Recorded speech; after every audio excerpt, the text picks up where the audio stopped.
Necrosis ഉണ്ടാക്കുന്ന ജീവിത രീതി മാറ്റിവെക്കണം. അത് നമ്മൾ വേണ്ട, കാരണം നമ്മുടെ കോശങ്ങൾ നമ്മളെ തന്നെ നശിപ്പിച്ചുകൊണ്ട്. ഇത് മാത്രമേ നമുക്ക് നിർബന്ധമുള്ളൂ. അപ്പോപ്റ്റോസിസ് ആയിക്കോട്ടെ, വേണ്ടാന്ന് വെച്ചിട്ട് കാര്യമൊന്നുമില്ല. നെക്രോസിസ് വരാതെയുള്ള ജാഗ്രത. ആവശ്യമില്ലാണ്ട് ഒരു കോശത്തെ നമ്മൾ കൊല്ലില്ല, നേരത്തെയും കൊല്ലില്ല. മരിക്കേണ്ട നേരത്തെ മരിച്ചോളൂ. അതെങ്ങനെ സംഭവിക്കുന്നു? അതിന് എന്താണ് ഈ പ്രകൃതി രീതികളിലൂടെ അതെങ്ങനെ സംഭവിക്കുന്നു നോക്കിയാൽ, നമ്മൾ നല്ല അച്ചാറെടുത്തിട്ട്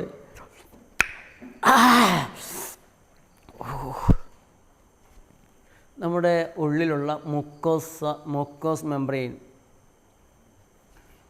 കുടലിൻ്റെയൊക്കെ ആവരണപാളികൾ, ആ ആവരണപാളികൾക്ക് ഈ പുളിയും ഉപ്പും എല്ലാം കൂടി ചേർന്നുള്ള ഈ കടും രുചി എന്താണ് സമ്മാനിക്കുന്നത്? കുടലിന് എന്താണ് കിട്ടുന്നത്? ഇത് ദഹിപ്പിക്കാൻ വേണ്ടി വരുന്ന ദഹനരസങ്ങൾ എത്രയുണ്ട്? ഇത് ദഹിച്ച് രക്തത്തിലേക്ക് കയറിയാൽ ആ രക്തത്തിൻ്റെ ക്വാളിറ്റി എങ്ങനെയിരിക്കും? അത് ഓർഗനിലേക്ക് ചെന്ന്, ഓർഗനിൽ നിന്ന് സെല്ലുകളിലേക്ക് ചെന്ന്, സെല്ലുകളാണ് ഭക്ഷണത്തെ, ആർക്ക് വേണ്ടിയാണ് ഭക്ഷണം കഴിക്കണേ? സെല്ലുകൾക്ക് വേണ്ടിയിട്ടാണ്. നമ്മുടെ വിചാരം വയറ് നിറയാനാണ്. വയറ് ഇതെല്ലാം ദഹനം കഴിഞ്ഞിട്ട് ചെറുകുടലിൽ ചെന്നു, ചെറുകുടലിൽ നിന്ന് വില്ലകൾ ഭക്ഷണത്തിൻ്റെ പോഷകങ്ങൾ അബ്സോർബ് ചെയ്ത് രക്തത്തിൽ കൊടുത്തു. രക്തത്തിൽ നിന്ന് ഓർഗനിലേക്ക്, ഓർഗനിൽ നിന്ന് ടിഷ്യൂവിലേക്ക്, ടിഷ്യൂവിൽ നിന്ന് സെല്ലിലേക്ക് ചെന്നു. സെല്ലുകളാണ് ഇതിനെ ഉപയോഗിക്കുന്നത്. നമുക്ക് ഭക്ഷണം ടങ് ഫ്രണ്ട്ലി ആവണമെന്നുള്ളതിൻ്റെ ആ കോൺഫ്ലിക്റ്റാണ് ഇവിടെ നടക്കുന്നത്. വാസ്തവത്തിൽ ഭക്ഷണം സെൽ ഫ്രണ്ട്ലി ആവണം, പക്ഷെ നമുക്ക് ഭക്ഷണം ടേസ്റ്റി ആവണം, ടങ് ഫ്രണ്ട്ലി ആവണം എന്നുള്ളതാണ്. അപ്പോൾ ഈ ടങ് ഫ്രണ്ട്ലി എന്നുള്ള ചിന്തയും സെൽ ഫ്രണ്ട്ലി എന്നുള്ള ചിന്തയുമാണ്. പ്രകൃതി ജീവനം സെൽ ഫ്രണ്ട്ലിയുടെ ഭാഗത്താണ്. ടങ് ഫ്രണ്ട്ലി ആയില്ലെങ്കിലും സെൽ ഫ്രണ്ട്ലി ആവണം. ടങ് ഫ്രണ്ട്ലി ആകുന്നതൊന്നും സെൽ ഫ്രണ്ട്ലി ആവണമെന്നില്ല. സെൽ ഫ്രണ്ട്ലി ആകുന്നത് ടങ് ഫ്രണ്ട്ലി ആവണമെന്നുമില്ല. അപ്പോൾ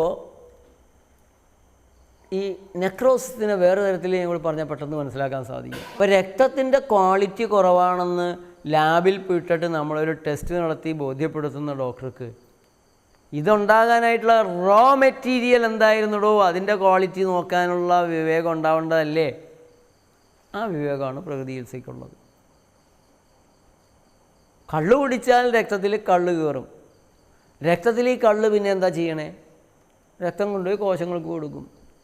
കള്ള് കിട്ടണ കോശത്തിൻ്റെ പ്രവർത്തനം എങ്ങനെ ഉണ്ടാവും? തലച്ചോറിനോ പോവും, അത് വേറെ കാര്യം. അതിനും അപ്പുറത്തേക്ക് സെല്ലുലാർ ലെവലിൽ എന്ത് കിട്ടി?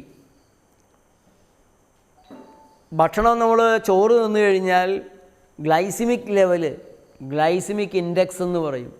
കഴിക്കുന്ന സ്റ്റാർച്ച്, കാർബോഹൈഡ്രേറ്റ്, ഷുഗർ ഫുഡുകളിൽ നിന്ന് ഗ്ലൂക്കോസ് ഉണ്ടാകും. ആ ഗ്ലൂക്കോസാണ് രക്തത്തിൽ കയറുന്നത്. ആ ഗ്ലൂക്കോസ് രക്തത്തിലുള്ള എത്ര പെട്ടെന്ന് നിങ്ങൾ കഴിക്കുന്ന ഭക്ഷണത്തിൽ നിന്ന് എത്ര വേഗത്തിൽ രക്തത്തിലേക്ക് എത്തുന്നു, എത്ര അളവിലെത്തുന്നു. ഗ്ലൈസിമിക് ഇൻഡെക്സ് കൂടിയാൽ ശരീരത്തിനത് ബുദ്ധിമുട്ടാണ്, സെല്ലുകൾക്ക് ബാധ്യതയാണ്. മൈദ, പഞ്ചസാര, ഗ്ലൈസിമിക് ഇൻഡെക്സ് കുറവായിരിക്കുമോ കൂടുതലായിരിക്കുമോ? ഗ്ലൈസിമിക് ഇൻഡെക്സ് വളരെ കൂടിയിരിക്കും. റാഗി ആണെങ്കിലോ, തിനയാണെങ്കിലോ, ചാമയാണെങ്കിലോ, ബാജറയാണെങ്കിലോ ഗ്ലൈസിമിക് ഇൻഡെക്സ് സ്ലോ ആൻഡ് സ്റ്റഡിയാണ്. അപ്പോൾ പാങ്ക്രിയാസിന് കൂടുതൽ ചാടി പണിയെടുക്കേണ്ടതായിട്ട് വരില്ല. ഇൻസുലിൻ പെട്ടെന്ന് വളരെ കൂടുതൽ വേണ്ട ഒരു പ്രതിസന്ധി അവിടെ ഉണ്ടാകുന്നില്ല. അപ്പോൾ ഈ ഗ്ലൈസിമിക് ഇൻഡെക്സ് നിങ്ങൾ കഴിക്കുന്ന ഭക്ഷണം ഏത് തരമാണ് എന്നതനുസരിച്ചാണ് രക്തത്തിലേക്ക് വരുന്നത്. അതേസമയം നിങ്ങൾ ചായ കുടിക്കുന്നു, നമുക്ക് എനർജി കിട്ടുന്നു, എല്ലാ കോശങ്ങളും പ്രതിരോധ പ്രവർത്തനം നടത്തുന്നതിൻ്റെ എനർജിയാണത്, അല്ലാണ്ട് ചായ എനർജി തന്നതിൻ്റെ അല്ല. ചായ നമുക്ക് എനർജി തരുമായിരുന്നെങ്കിൽ, ചായയിൽ എനർജി ഉണ്ടാകുമെങ്കിൽ മെഡിക്കൽ കോളേജിൽ ക്ഷീണിച്ച് ചാകാൻ പോണ അപ്പൂപ്പൻ്റെ വായിലേക്ക് ഒരു കുഞ്ഞിൽ കിടത്തിയിട്ട് 1.5 ലിറ്റർ ചായ ഒഴിച്ചു കൊടുത്താൽ അപ്പൂപ്പനാ എനർജിയെ കൂടി കിട്ടിയിട്ട് എണീറ്റ് റോക്കൻറോൾ കളിക്കണ്ടേ? നടക്കുമോ? ചായയിലും കാപ്പിയിലൊന്നും എനർജി ഇല്ല. ഇത് വിഷസാധനമായതുകൊണ്ട് ശരീരം വിശ്രമിക്കല്ലേ, തളർന്നിരുന്നാൽ ശരിയാവില്ല. അതിനെങ്ങനെയെങ്കിലും നിർവീര്യമാക്കി പുറത്ത് കളയൂ. ഉണർന്ന് എഴുന്നേറ്റ് എല്ലാം കൂടി ഇതിനെ കളയാനുള്ള ശ്രമം നടത്തുന്നതാണ് ചായ കുടിക്കുമ്പോൾ കിട്ടുന്ന എനർജി. ശരീരത്തിന് എനർജി തരുന്ന, പെട്ടെന്ന് എനർജി തരുന്ന എന്തും അപകടമാണ്.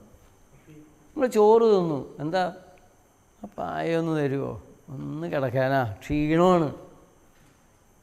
ഈ ക്ഷീണം മാറാനാണ് നമ്മൾ പഞ്ചസാര കലക്കി കുടിക്കുന്നത്. അപ്പോൾ എനർജി കിട്ടി. അപ്പോൾ ഞാൻ പറഞ്ഞു വന്നത് അപ്പോപ്റ്റോസിസും നെക്രോസിസും.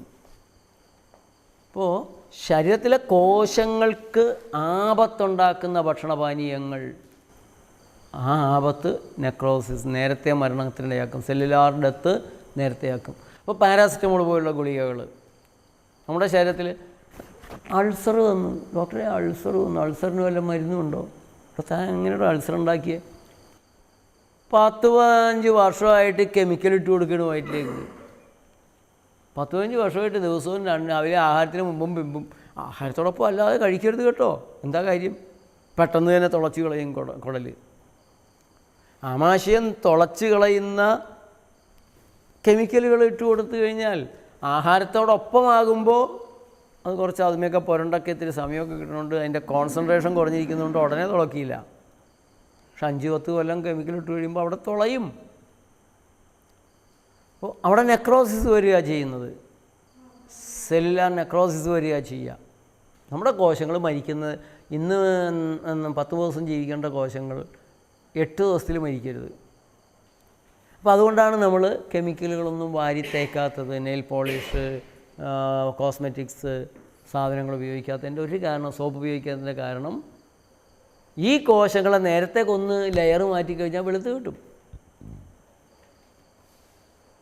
പക്ഷേ അതിൻ്റെ റെസിഡ്യൂസ് അവിടെ ഇരുന്ന് കഴിഞ്ഞാൽ 2 മണിക്കൂർ കൊണ്ട് വീണ്ടും അതിൻ്റെ ഡെത്ത് നടക്കും, ചെയ്യാൻ തുടങ്ങും, നമുക്ക് അഴുക്ക് കൂടുതൽ. സോപ്പ് ഉപയോഗിച്ചാൽ ഒരിക്കലും നമ്മുടെ ശരീരം ശുദ്ധമാവില്ല. ഉപയോഗിക്കുന്ന നേരത്ത് നല്ല വൃത്തിയാണ്, പക്ഷെ പെട്ടെന്ന് തന്നെ സോപ്പ് ഇരുന്ന് നമ്മുടെ കോശങ്ങളെ കൊല്ലാൻ തുടങ്ങി. എത്ര നിങ്ങൾ വെള്ളമൊഴിച്ച് കഴിച്ചാലും, അല്ലെങ്കിൽ പിന്നെ ഒരു 10-20 മിനിറ്റെല്ലാം നിങ്ങൾ വെള്ളത്തിൽ മുങ്ങി പോത്തിനെ പോലെ കിടക്കണം. അങ്ങനെയാണെങ്കിൽ കുറേ സോപ്പിൻ്റെ അംശം പോയെന്ന് വരും.